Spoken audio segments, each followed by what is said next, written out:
प्रेम से बोलिए शंकर भगवान की जय। माता गौरा पार्वती गणपति ललनमा की जय। हर हर महादेव।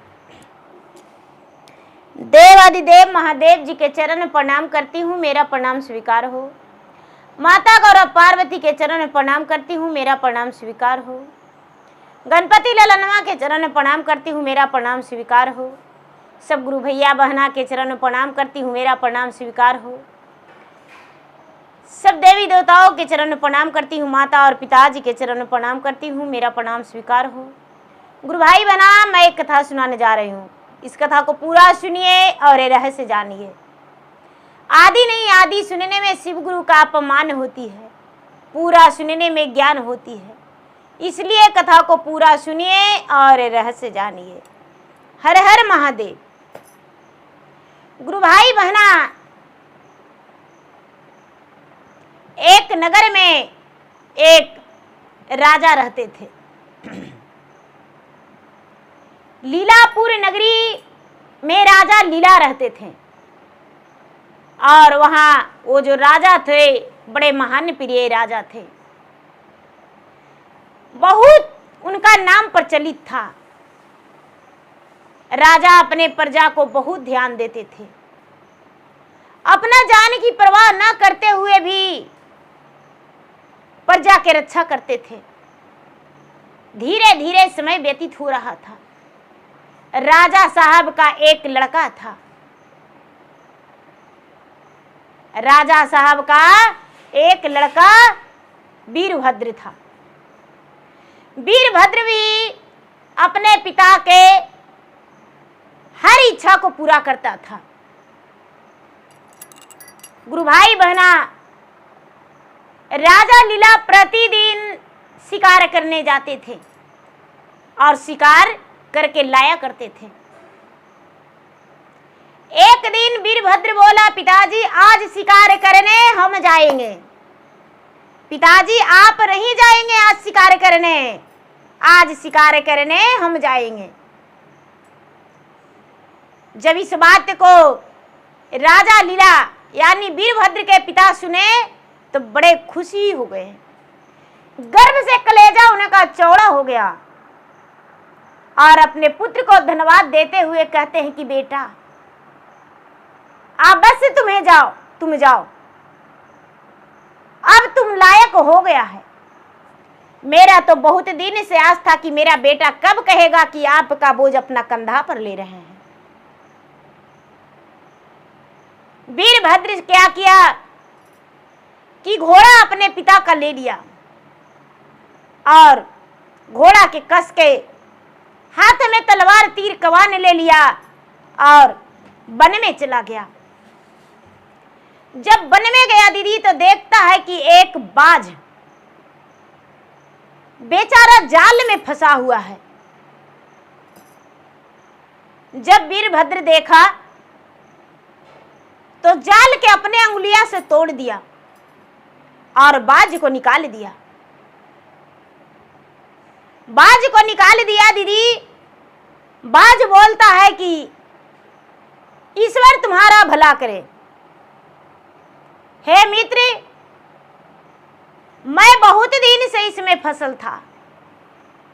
कितने लोग आए और चले गए लेकिन मेरा और कोई नहीं देखा।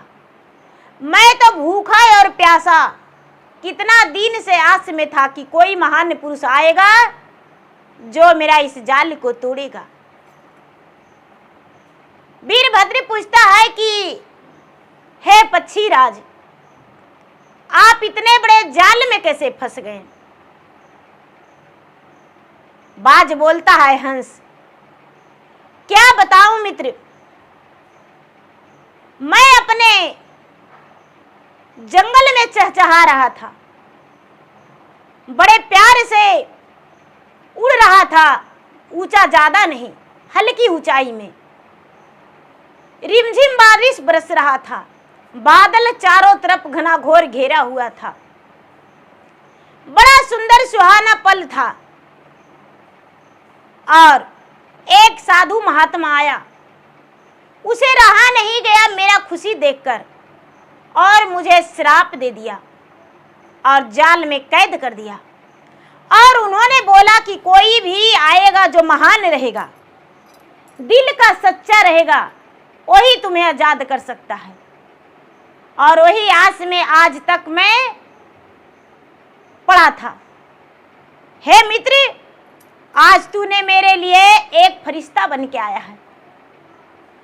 हम तुम्हारा लाख लाख शुक्रिया करे अदा करते हैं। लेकिन मित्र, जब भी तुम्हें जरूरत पड़े तो मुझे याद करना, तुम्हारा अवश्य मदद करेंगे। वीरभद्र के साथ मंत्री भी था।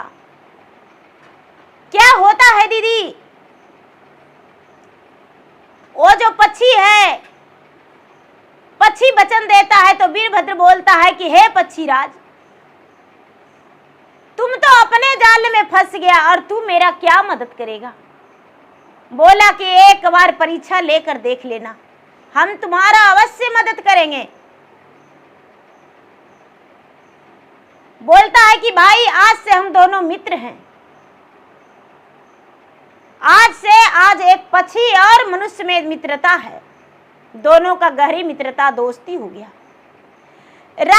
राजकुमार वहां से जंगल से शिकार करके घरे आ गया। घर आते ही उसके पिताजी कहते हैं कि बेटा, कल तुम्हें लड़ाई पे जाना है, युद्ध करने के लिए, और हो सकता है कि युद्ध करके तुम्हें लौटने में 12 वर्ष लग जाए। कोई कहना नहीं कितना समय लगेगा, युद्ध लंबा चलेगा। यदि हार जाओगे तो मारे जाओगे, यदि जीत जाओगे तो विजय प्राप्ति होगा और घर लौट कर आओगे। वीरभद्र अपने पिता से बोला, वचन दिया, पिताजी मैं क्षत्रिय हूं, मैं राजकुल का हूं, मेरा कुल है क्षत्रिय, मैं राजा का पुत्र हूं, मैं विजय प्राप्ति लेकर आऊंगा, मैं कितना विद्या सीख चुका हूं। राजा धन्यवाद दिए। सवेरे हुआ, सभी सेना लोग तैयार हो गए रास्ते में जाने के लिए। कुंवर सिंह भी जाने को लिए तैयार हो गया, रास्ता में चलने लगा। सिर्फ बेचारा गौना करा के आया था। दुल्हन जो थी 10 से 15 दिन के नए नवेली दुल्हन थी। 10-15 दिन गौना करेला हुआ था। दुल्हन बेचारी अपने पति से कहती है कि स्वामीनाथ 12 बरस तक आस देखेंगे, उसके बाद अपना प्राण को त्याग देंगे। कुंवर बोले, हे प्राण प्रिय, तुम्हें प्राण नहीं त्यागना होगा, हम लौट के आएंगे, विजय प्राप्ति करके आएंगे, मेरा राह देखना। कुंवर रास्ते में चल दिया। चलते चलते चलते चलते चलते चलते चलते चलते चलते चलते 6 महीना बीत गया। सब सेना लोग जो था, सेना के साथ में जाते जाते 6 महीना बीत गया। एक दिन के बात है दीदी कि कुंवर सिंह क्या किया कि वृक्ष पे बैठ गया। सारी सेना नीचे सो गया, अगल बगल में रास्ते में। और जिस वृक्ष पे कुंवर सोया था, उस वृक्ष पे बहुत सारा कौवा था, मैना था, तोता था, सारा पक्षी था। वो पच पच मल मूत्र कर रहा था। कुंवर के माथे पर पड़ गया। कुंवर नीचे आके आराम से बैठ गया। हे भगवान, मैं कैसा वृक्ष पर सो गया, बैठ गया, मेरा पूरा बदन गंदा कर दिया है। चलो कोई बात नहीं, पक्षी का तो ये घर है, मेरा क्या, मैं तो रास्ते का राहगीर हूं। सारा सेना सो गया, सारा सिपाही सो गया, लेकिन वीरभद्र नहीं सोया। आंख मूंद के चुपचाप धीमी गति से पेड़ में उठक के और बैठा था। उसी ब्रिज पे एक तोता और मैना का जोड़ी रहता था। तोता और मैना का जोड़ी रहता था। तो तोता मैना से बोला, अरे आज का बहुत बड़ा शुभ दिन है, आज बहुत बड़ा शुभ दिन बीता जा रहा है। मैना बोली, अरे भाई क्या आज का शुभ दिन है, बड़बड़ा रहे हो, आज कैसा दिन है? अरे क्या बताऊं, आज का शुभ दिन इतना बड़ा शुभ दिन है कि आज एक ऐसा नक्षत्र है, ऐसा मुहूर्त है कि जिसमें बताना मुश्किल है। मैना बोला, अरे मेरा प्राण निकल जाएगा, जल्दी से बताओ ना। बोले कि अरे नीचे ब्रिज के नीचे जो सोया हुआ है, आज यदि अपना पत्नी के साथ जाएगा तो सुंदर पुत्र जन्म लेगा, और यदि आज नहीं जाएगा तो वो अपना पत्नी से हाथ धो देगा, पुत्र से हाथ धो देगा, पुत्रहीन रहेगा, निसंतान रहेगा। अब वीरभद्र इस बात को सुना, आंखें खोला और मंत्री के पास गया। मंत्री जी जाग जाइए। मंत्री बोले, क्या बात है कुंवर सिंह? अरे भाई क्या बताऊं, तोता और मैना ऐसा ऐसा बात बोला, अब मैं घर कैसे पहुंचूं? आज ही मुझे घर पहुंचना है। अबे मंत्री कहते हैं कि भाई आने में 6 महीना लगा और जाने में क्या कम लगेगा? आज के बात है तो कैसे पहुंच पाओगे? कहते हैं, मंत्री बोला कि देखो भाई तुम्हारा एक रास्ता है कुंवर। राजकुमार बोला, क्या? तो अरे जिस पक्षी को तूने जंगल में मदद किया था, मारने के बजाय उसे छोड़ दिया था और उसे मित्रता किया था, वो पक्षी शायद तुम्हारा मदद कर दे। राजकुमार बोलता है कि अरे भैया इतना बड़ा कार्य वो कैसे कर सकता है? आने में भी समय लगेगा, उसे जाने में भी समय लगेगा, और मेरा इतना वजन है, वो वजन लेकर मुझे कैसे जा सकता है? मंत्री बोला कि हे कुंवर, एक बार आजमा के देखिए। वीर कुंवर क्या करता है दीदी? याद करता है कि हे पक्षीराज, तूने बोला था कि हम तुम्हारा मदद करेंगे, आज तुम्हारा जरूरत है, मेरे पास आओ। आंखें खोला तो प्रकट है वहां पे बाज। हे मित्र, क्या जरूरत पड़ गया मेरा, बोलो। कुंवर सिंह बोलता है, अरे भाई इतना जल्दी आ गया? हाँ। तोता और मैना की बातें उससे बताया।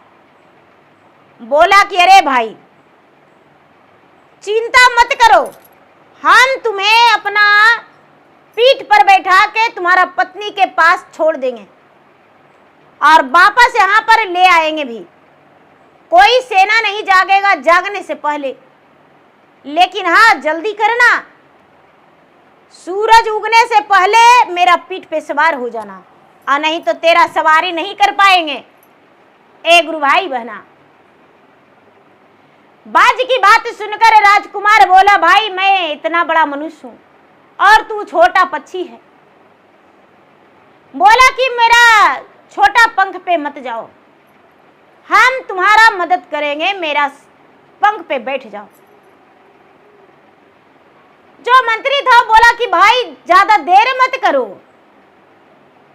ज्यादा देर मत करो। देखिए गुरु भाई बहना, कहता है ज्यादा देर मत करो, मेरे पीठ के ऊपर बैठ जाओ। क्या होता है दीदी? राजकुमार हंस के ऊपर बैठ जाता है और हंस बेचारा उड़ गया। जब आधी रास्ता पहुंचा तो हंस सोचता है कि ए राजकुमार लगता है मूर्ख है, इसको समझ में नहीं आता है कि रास्ता में चलते चलते बोलते बोलते जाएंगे तो इसे पता नहीं चलेगा। हंस बोलता है कि कुंवर सिंह आपका वजन बहुत ज्यादा है, अब मेरा सवारी आपसे नहीं हो पाए, आपका सवारी मेरे से नहीं हो पाएगा। ए दीदी, राजकुमार घबरा के दिल धड़का लिया। उसका तो एकदम कलेजा में धड़कन बढ़ गया, ब्लड तेजी रफ्तार हो गया और गुस्सा से आंख बबूला हो गया। लेकिन गुस्सा शांत करते हुए कहता है कि हे पक्षीराज, मुझे जहां से लाए हो वहां पहुंचा दो। पक्षीराज बोला, हे मित्र, जब उतना जा सकते हैं तो क्या तुम्हें अपना घर नहीं पहुंचा सकते हैं? आधी रास्ता से पार हो गए हैं, 5 मिनट आने में लगा और 5 मिनट और लगेगा, 10 मिनट में पहुंच जाएंगे। बैठे रहो मेरे पीठ पे, लेकिन हाँ, भगवान का नाम जपते रहना, ध्यान लगा के रहना। ए गुरु भाई बहना, जब पक्षीराज छत पे उतरा और छत पे उतर के और अपने पत्नी के कमरा में गया। जो राजकुमारी थी वो कहती थी कि हे स्वामीनाथ, मैं प्राय पुरुष को आज तक अपना चेहरा नहीं दिखाई हूं, और जिस दिन प्राय पुरुष मुझे देख लेगा मैं अपना प्राण त्याग दूंगा। देखिए दीदी, सती नारी थी। राजकुमार के मन में कुछ कपट हो गया और सोचा कि आज ही परीक्षा लिया जाएगा। अंदर जाता है, अपने पत्नी को कमरा में घुस जाता है। बेचारी सती राजकुमारी सोई हुई थी गहरी नींद में, और उसका बदन में टच किया। राजकुमारी जो थी खड़ा होके और तलवार खींच के और कहती, अरे पापी दुष्ट, तू कौन है? 7 टुकड़ा कर देंगे। मुंह में इसका चादर लपटा हुआ था, चादर उतार के तुरंत कहता है कि हे राजकुमारी, मैं हूं। अपने पति को देखकर कहती है कि अरे आप इतना रात को कैसे मेरा कमरा में? क्या माता पिता से मिले? नहीं, हम माता पिता से नहीं मिले हैं और नहीं मिलेंगे। ए गुरु भैया बहना, माता पिता से न मिलने के बारे में सुन के राजकुमारी घबरा गई और बोली, स्वामीनाथ, आप ऐसी ऐसी तोता मैना की बातें सुनाए, मैं गर्भवती हो जाऊंगी और आपकी माता मुझ पे विश्वास नहीं करेंगे, और मुझे लालछन लगा देंगे। राजकुमार बोला, चिंता मत करो, आज के 10वां दिन फिर से लौट कर आएंगे, लड़ाई लड़के और 10वां दिन लौट के आएंगे। राजकुमारी बोली, ठीक है। दोनों हंसी मजाक किए, मनोरंजन किए। उसके बाद 4 बज गया। जब 4 बज गया तो राजकुमार कहता है कि हे सुंदरी, हे प्राण प्रिय, हे जीवन संगनी, मुझे अब जाना होगा। प्यार जताते हुए बोले, अब मुझे जाना होगा। राजकुमारी बोली, हे स्वामीनाथ, एक बार राजमाता से मिल लीजिए। राजकुमार कहते हैं, देर हो जाएगा, सूरज निकल आएगा तो हम जा नहीं पाएंगे, इसलिए मुझे जाना होगा और वहां के लोग मुझे कायर बोलेंगे। धोखा देके पीठ दिखा दिया। मुझे पीठ नहीं दिखाना है, मुझे तलवार दिखाना है। ए गुरु भाई बहना, जब उस हंस के पास राजकुमार भी आया और राजकुमारी भी, हंस बोलता है कि देखो बहन, हम तुमसे एक बात कहते हैं, तुम्हारा पुत्र होगा और पुत्र जो होगा वो जब रोएगा तो उसका मुंह से एक लाल गिरेगा। रोज सुबह सुबह का वक्त में एक लाल गिरेगा। जब पहला बार रोएगा तो एक लाल गिरेगा और उसे नाम रखना रुद्र। ठीक है, हम अवश्य याद रखेंगे, लेकिन महाराज आप 10वें दिन आने को लिए मत भूलिएगा। बेचारी राजकुमारी आंखों में आंसू ली हुई और अपने कमरे में चली गई। जब कमरे में चली गई, राजकुमार हंस के पीठ पर बैठ के वहां से उड़ गए। वहां सेनापति सब सोए हुए थे। राजकुमार पहुंच गया, सब सेनापति को जगाया। सारा सेनापति जाग गए। अब सब रास्ते में चलने लगे। चलते चलते चलते चलते धीरे धीरे धीरे धीरे पहुंच गए उस जगह पे जहां उन्हें लड़ाई लड़ने के लिए जाना था। लड़ाई, वहां युद्ध शुरू हो गया।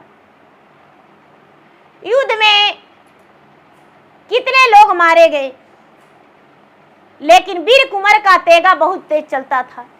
युद्ध में उन्हें कोई हरा नहीं सकता था। वीर कुंवर का हाथ का सफाई था। हर विद्या, हर कला उन्हें प्राप्त था। हर राजनीति के बारे में उन्हें पता था। अब क्या होता है दीदी, धीरे धीरे 1 महीना बीता राजकुमारी को, 2 महीना बीता, 3 महीना बीता, कोई नहीं जाना। 4था महीना बीता, कोई नहीं जाना। जब 5वां महीना हुआ तो राजमाता को नजर पड़ा। राजमाता कहते हैं कि अरे पापन, दुष्ट, कलंकनी, किसका संतान तू लेकर मेरे घर में घूम रही हो? बेचारी राजकुमारी बोली, हे राजमाता, आप नहीं जानते, आपका पुत्र आए थे और आपका पुत्र कहाँ है? मैं सती नारी हूं, मैं कोई प्राय पुरुष का चेहरा आज तक नहीं देखा, और भला मैं इतनी गंदी काम कैसे कर सकता हूं जिसका दूसरा का संतान लेकर और अपने घर में रहूं? उससे ज्यादा तो मर जाना भला है। नारी के नाम पे एक कलंक होता है माता जी। राजमाता बोली, चिकनी चौपली बात मत करो और तुम्हें सच बताना होगा। जो राजकुमार 10 दिन का वचन दिया था वो तो युद्ध में भूल गया, युद्ध में व्यस्त होके। राजकुमारी अपने सास से सारी बात बताई, लेकिन सास नहीं मानी। सास चली गई राजा के पास और जाकर कहती है, हे स्वामीनाथ, सत्यानाश कर दिया बहुरिया, ना जाने किसके संतान लेकर राजमहल के अंदर है, इसे राज से निकाल दीजिए, घर से निकाल दीजिए। एक गुरु भाई बहना बेचारी दुल्हन कहती है कि माँ जी, जब मुझे घर से निकाल दीजिएगा तो इस संतान को लेकर कहाँ जाएंगे? इस महल का ये चिराग है, माँ जी मुझे घर से मत निकालिए। हाथ जोड़ती है, गोड़ पड़ती है, लेकिन कोई नहीं उसके बात माने और उसे घर से निकाल दिए। बेचारी राजकुमारी वीरभद्र का पत्नी घर से निकल गई। दीदी घर से निकल गई। अब सोचती है कि हे भगवान, मैं इस संतान को लेकर कहाँ जाऊंगा? चले अब मरने, लेकिन मरेंगे नहीं, उनका चिराग का जन्म देखकर रहेंगे। चलते चलते चलते चलते चलते चलते चलते चलते चलते बहुत दूर चल गई, बहुत दूर चल गई। लेकिन गुरु भाई बना, उसके हाथ में एक बांसुरी था। बांसुरी बजाने का उसका बहुत शौक था राजकुमारी का।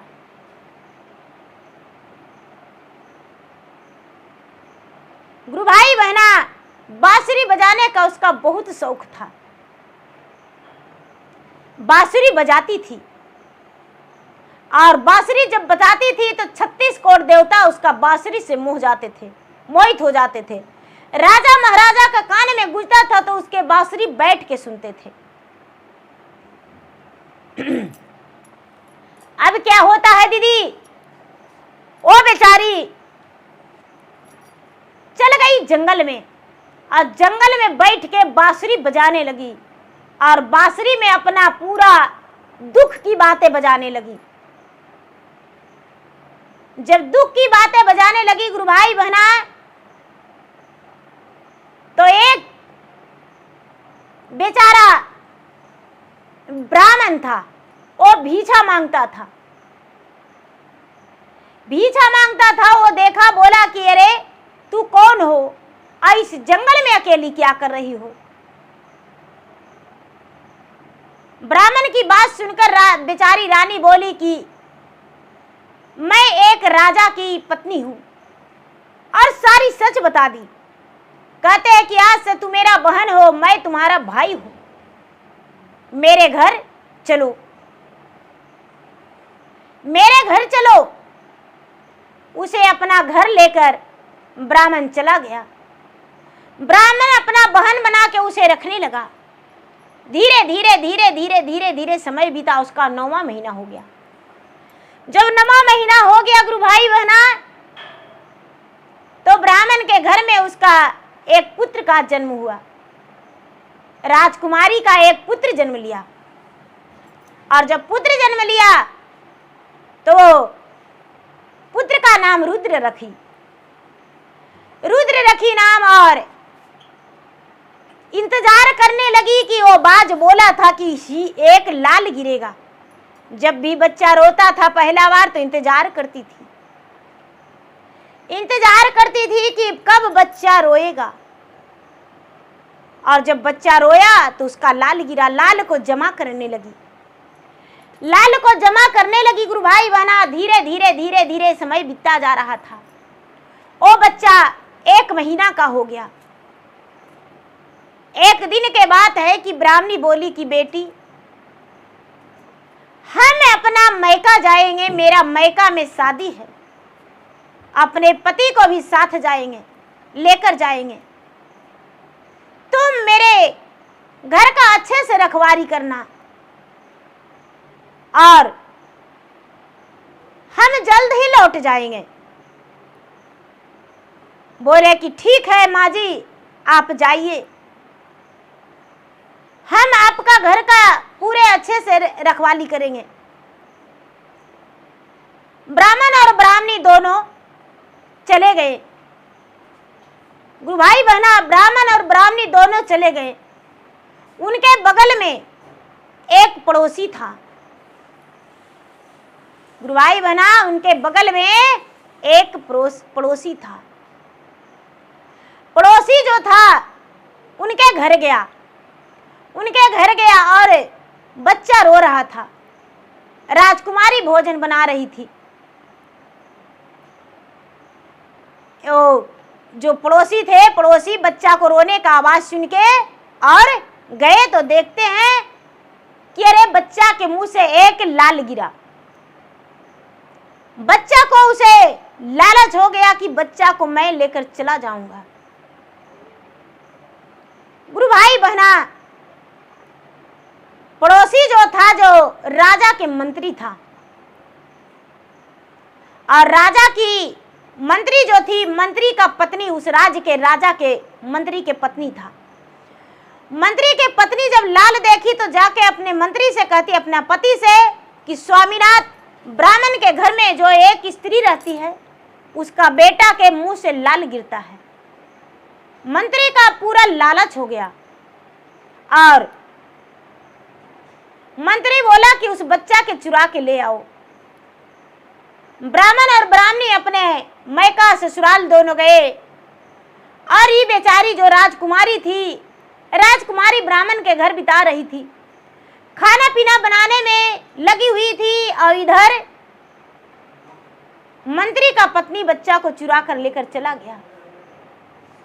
मंत्री का पत्नी बच्चा को चुरा कर लेकर चला गया। दीदी, ए बेचारी बच्चा खोजने लगी। बच्चा का इसका रोने का आवाज मंत्री के घर से निकला। जब मंत्री का घर से निकला तो पड़ोस में ही था। जाके मंत्री के घर बोला कि मेरा बच्चा आप दे दीजिए, मेरा बच्चा आप क्यों ले आए। एक गुरु भैया बहना, मंत्री क्या किया कि राज दरबार में जाके राजा से बोला, राजा साहब, एक डायन पिचासनी मेरे घर में घुस चुकी है और सबको खा जाएगी, उसे फांसी का सजा दे दीजिए। राजा तनिक भी देर नहीं किए और ना देखे और ना इस बात को समझे। एक गुरु भैया बहना, राजा फांसी का सजा बिना सोचे, बिना समझे, बिना देखे सुने दे दिए। जल्लाद को दे दिए कि जाओ उसे फांसी पर चढ़ा देना। जल्लाद बेचारी को लेकर चल दिया फांसी पर चढ़ाने के लिए। वहां पर एक जहां फांसी देने को लिए ले गया वहां पर एक बेश्या का घर था। बेचारी दिन भर नाचती थी, दिन भर गाती थी और अपना जीवन पालन करती थी। राजकुमारी बड़ा जोर से चिल्लाई फांसी के नाम पे। बेश्या बड़ा झटके से अपना घर से निकली और जल्लाद से पूछती है कि भाई तू कौन हो और इसे कहां ले जा रहे हो। जल्लाद बोला, इसे फांसी देने के लिए ले जा रहे हैं, राजा साहब का ऑर्डर है। बेचारी राजकुमारी थर थर कांप रही थी और कांपते हुए बेश्या की तरफ देखी। बेश्या की तरफ देखी तो बेश्या का लगा कि अरे कोई इतना सुंदर है, यदि मेरे घर में ये नाचेगी गाएगी तो मेरा बहुत आमदनी होगा।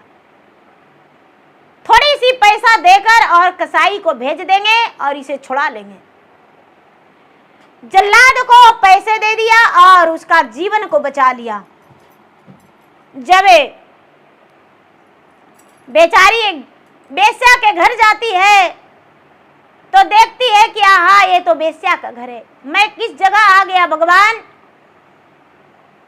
मैं अपना प्राण दे देते तो अच्छा था।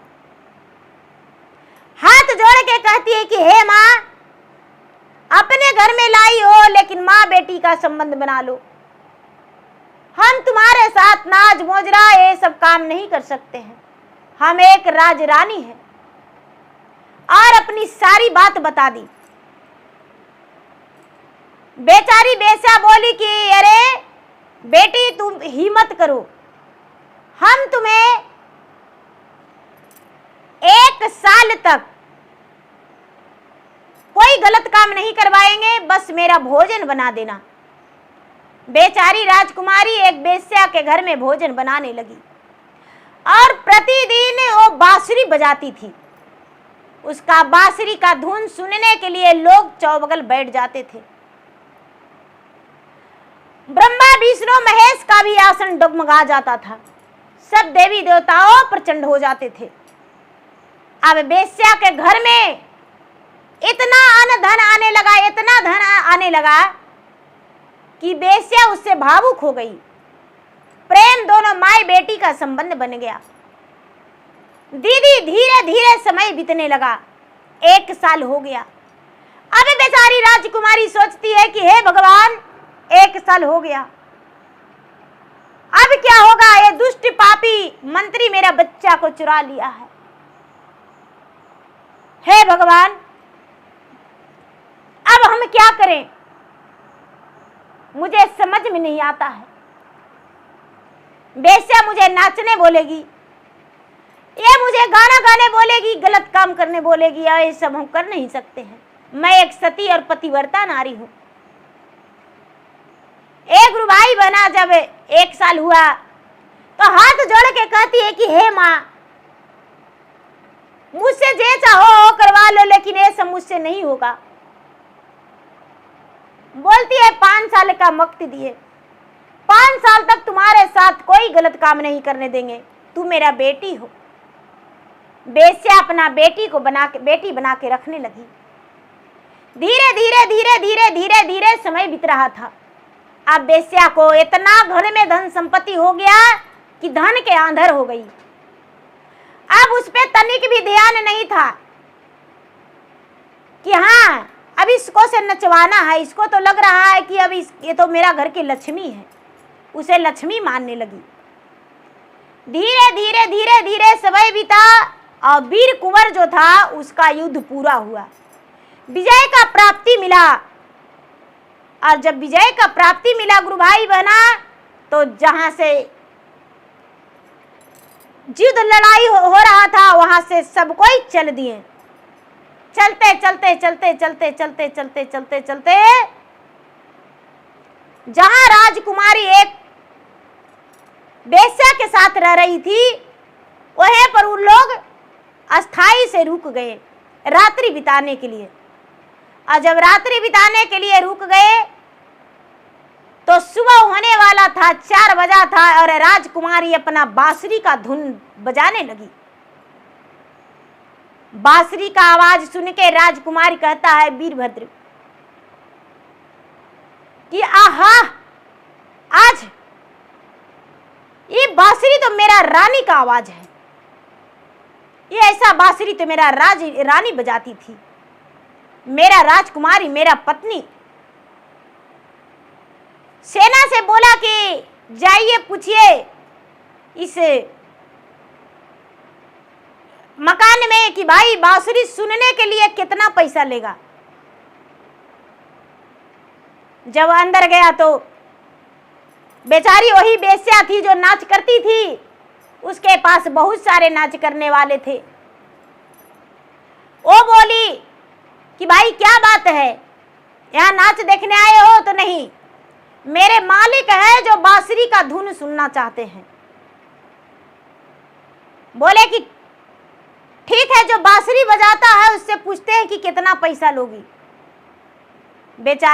जब बेश्या पूछने गई कि बेटी, कोई एक राजा है, राजकुमार, वो तुम्हारा बांसुरी का धुन सुनना चाहते हैं, कितना पैसा लोगी? वो देख ली कि अरे तो मेरा सेनापति है, मेरे राजकुमार, मेरे पति ही मेरा बांसुरी का धुन समझ गए हैं और वही मेरा बांसुरी का धुन सुनना चाहते हैं।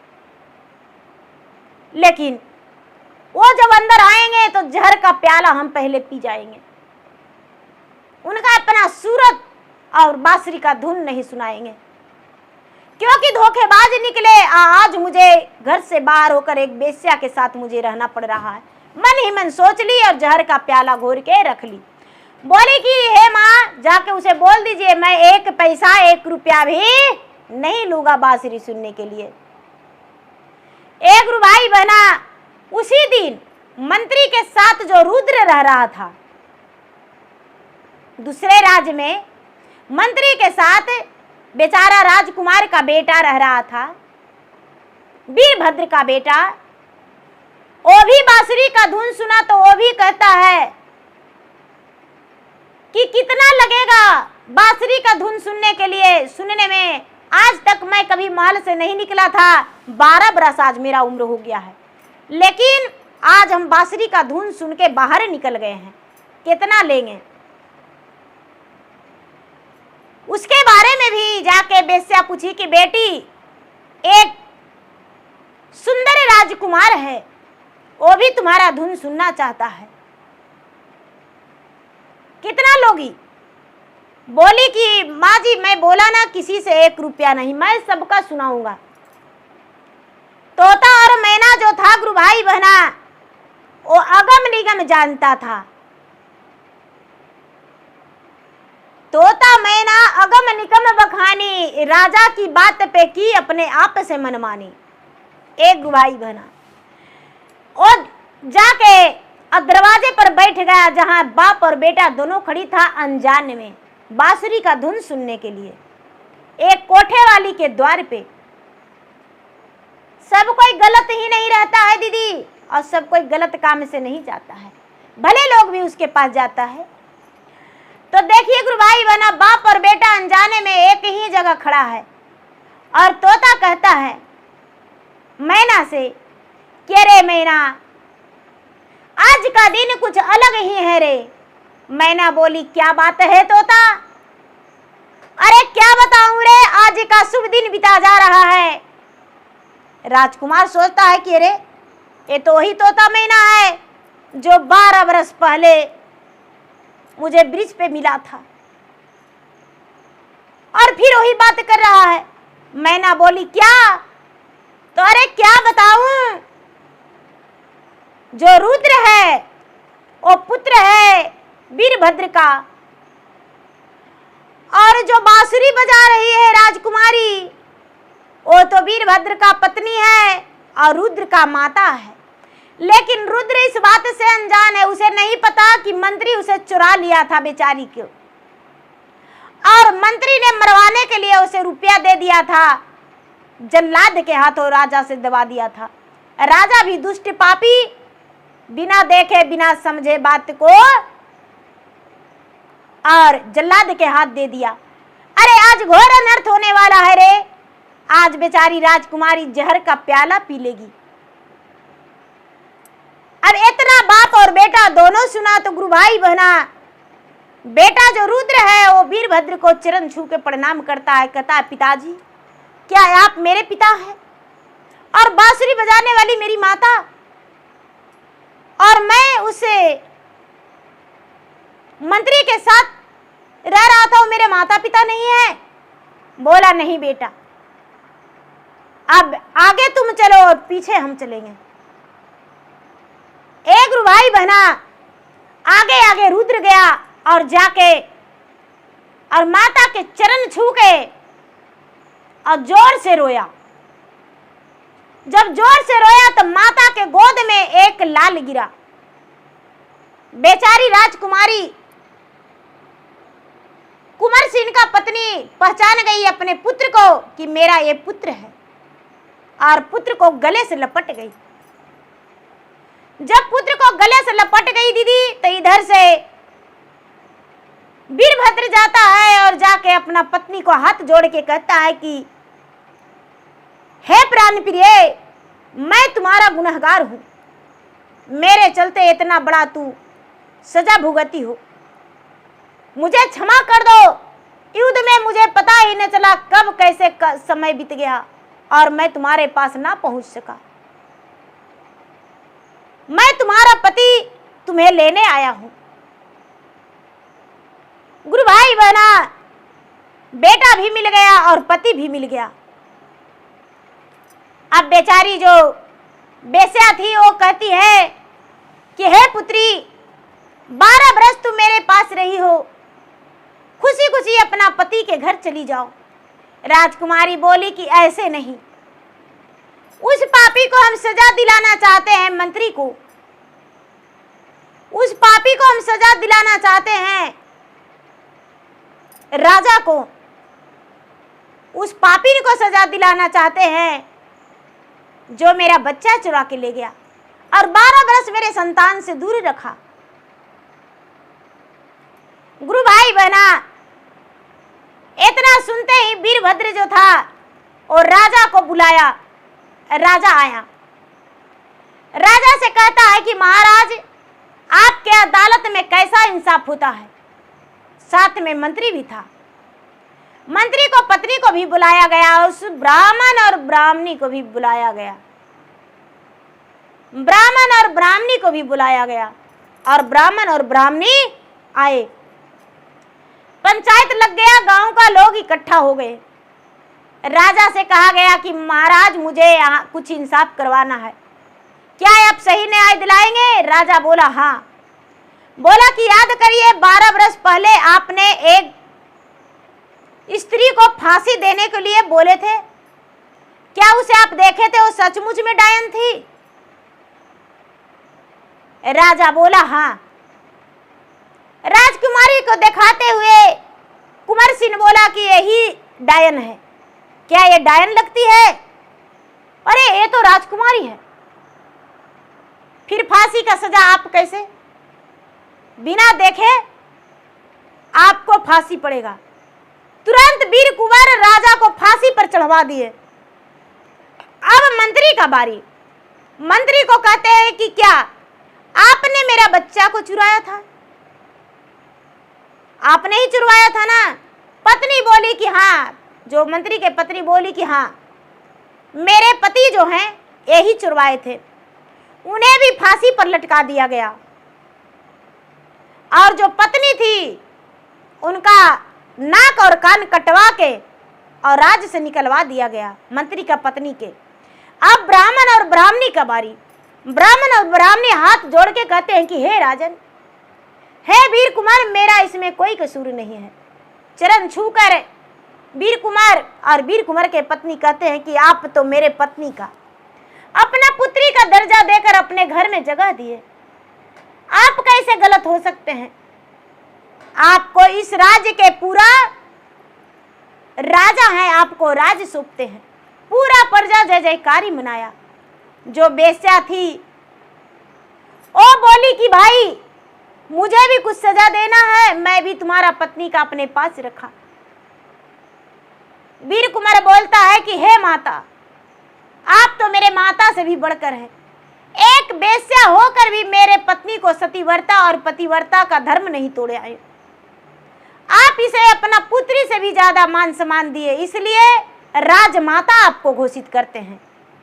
आज से आप कोई गान बजान और कोई वेश्या का काम नहीं करेंगे। आप राजमाता हैं इस नगर का और हम आपके पास बराबर आते रहेंगे।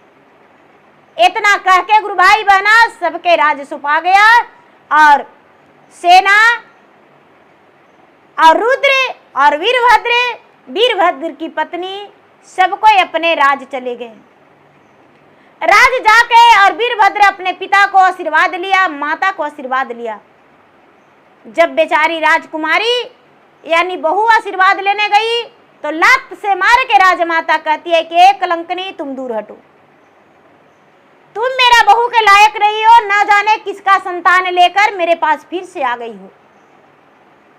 वीर कुमार हाथ जोड़कर बोला, हे माँ ये मेरा संतान था। मंत्री से भी पूछवा दिया जो साथ में मंत्री था, लेकिन वो राजरानी नहीं मानी।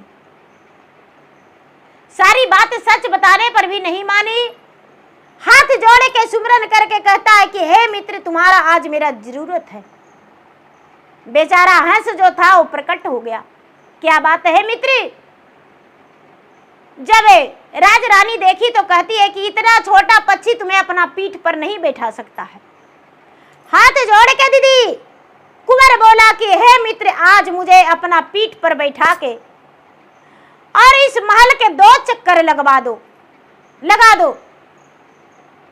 हंसराज बोलता है कि नहीं नहीं नहीं, मुझ में इतना ताकत नहीं। मैं तो उस दिन इसलिए तुम्हें लाया था कि शर्त से हारा था, तूने मेरा प्राण बचाया था और इसीलिए मैं भी तेरा वचन पूरा किया। आज मैं नहीं वो काम कर सकता हूं। बेचारी राजकुमारी हाथ जोड़ के कहता है कि हे भैया मुझे बहन की तरह देखो और एक बहन मान के एक भाई की जगह पर खड़ा होके देख लो, उसके बाद तुम्हारे पास शक्ति और ताकत सब कुछ आ जाएगा। पक्षी राज अपने इच्छा जागृत किया, बहन का प्यार भाई का प्यार लाया अपने मन में और राजकुमारी के ओर देखा। राजकुमारी का आंखों से आंसू धारा बह रहा था। दीदी अब क्या होता है, पक्षी राज के शरीर में पूरा हलचल हो गया, ताकत हो गया और पंख फैला के कहता है कि हे कुमार बाप और बेटा दोनों मेरा पंख के ऊपर बैठ जाओ। दोनों को एक चक्कर नहीं 7 चक्कर मैं लगवाऊंगा। वीरभद्र और रुद्र दोनों बैठ गया। बेचारा हंस 7 चक्कर काटा और उसके बाद राजमाता के चरण में ले जाके बाप बेटा को बैठा दिया। राजमाता हाथ जोड़ के अपने बहू से बोली, बहू तू सतीव्रता और पतिव्रता थी, मैं तो झूठी थी, मुझे क्षमा कर दो, मेरे कारण तुम्हें बहुत कष्ट भोगना पड़ा। गुरु भाई बहना सारे परिवार एक हो गए। अब पक्षी राज कहते हैं कि हे राजकुमार मैं अब अपना स्वर्ग की प्राप्ति लेने जा रहा हूं, मैं बैकुंठ धाम जा रहा हूं।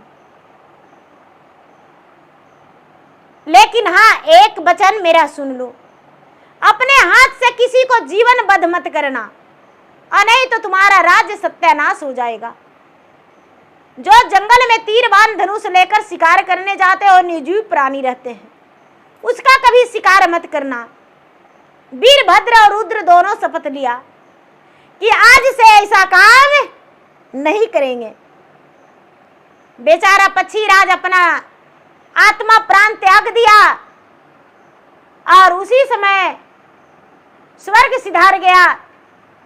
जो वीरभद्र और रुद्र के पिता सेना सपाटी सब मिलके उसका माटी मजिल करके उसका क्रिया कर्मठ घर में अपना परिवार की तरह किए और अपना सारे परिवार सुखी जीवन बिताए। तो देखिए गुरु भाई बहना शक्ति में भक्ति है। जब शक्ति नहीं है तब भक्ति नहीं होगा, अब भक्ति नहीं करिएगा तो शक्ति नहीं मिलेगा। तो देखिए गुरु भाई बहना, सती रानी अपना कैसे सत्य को बचाई एक बेश्या के साथ रहते हुए भी। तो गुरु भाई बहना, मेरा वीडियो अच्छा लगे तो मेरा वीडियो को लाइक करें, शेयर करें। चैनल पर यदि नए हैं तो चैनल का सब्सक्राइब करें, बेल आइकन घंटी को दबाएं, जो कि मेरा वीडियो का नोटिफिकेशन सबसे पहले आपके पास आप मेरा वीडियो सुन सके। कमेंट बॉक्स में हर हर महादेव, जय शिव गुरु जरूर लिखे। धन्यवाद। हर हर महादेव, घर घर महादेव।